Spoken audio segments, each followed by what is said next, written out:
Jamnagar marketing yard ખાતે તાલુકા ખરીદ વેચાણ સંઘ મારફત ટેકાના ભાવે મગફળી, મગ, અડદ અને સોયાબીનનું ખરીદ કેન્દ્ર અહીંયા શરૂ કરવામાં આવ્યું છે। આ કેન્દ્રની મુલાકાતે અને અહીં ટેકાના ભાવે પોતાની જણસી વેચવા આવતા ખેડૂત ભાઈઓને મળવા હું અત્યારે માર્કેટિંગ યાર્ડ ખાતે આવ્યો છું।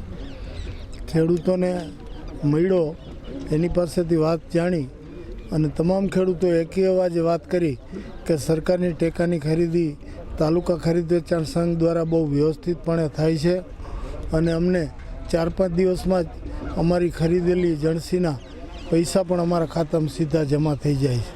અહીંયા ખેડૂતોને આ કામગીરીથી ખૂબ સંતોષ છે। અમે ખરીદી કેન્દ્રોને પણ પૂછી જાણી એને કોઈ તકલીફ છે કે કેમ એના માટે હું એના સાથે પણ વાત કરીશ।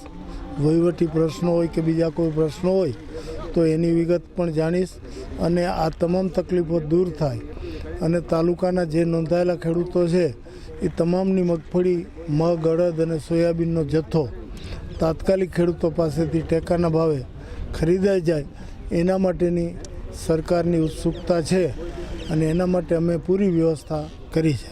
આજે ધ્રોલના કેન્દ્રમાં પણ મુલાકાત લીધી હતી સવારે। આજ સવારે મેં ધ્રોલ ખાતે ટેકાના ભાવે ખરીદી કેન્દ્રની મુલાકાત લીધી, ખેડૂતોને પણ મળ્યો અને એની પાસેથી હકીકત અને વિગતો જાણી। જે કૃષિનું પેકેજ હમણાં જાહેર કરવામાં આવ્યું હતું અતિવૃષ્ટિનું, તેનું અત્યાર સુધીનું ચૂકવણું કેટલું થયું ને જે ફરિયાદો આવી રહી છે તે બાબતે સરકાર કઈ રીતે કામ?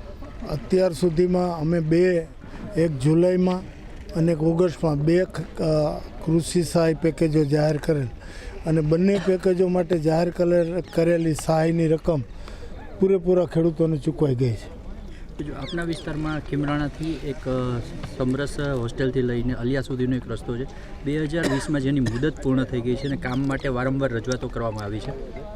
આ કામ હજુ પણ અધૂરું છે। આ માટે આપના દ્વારા આપને કોઈ રજૂઆત મળી હોય? કોન્ટ્રાક્ટર અને ભાવ વધારાનો વચ્ચેનો સરકારનો આ પ્રશ્ન છે અને એના માટે મેં પણ ભલામણ કરી છે ઝડપથી આ કામ પૂરું થઈ જાય એના માટે ઘટતી કાર્યવાહી અમે કરાવશું।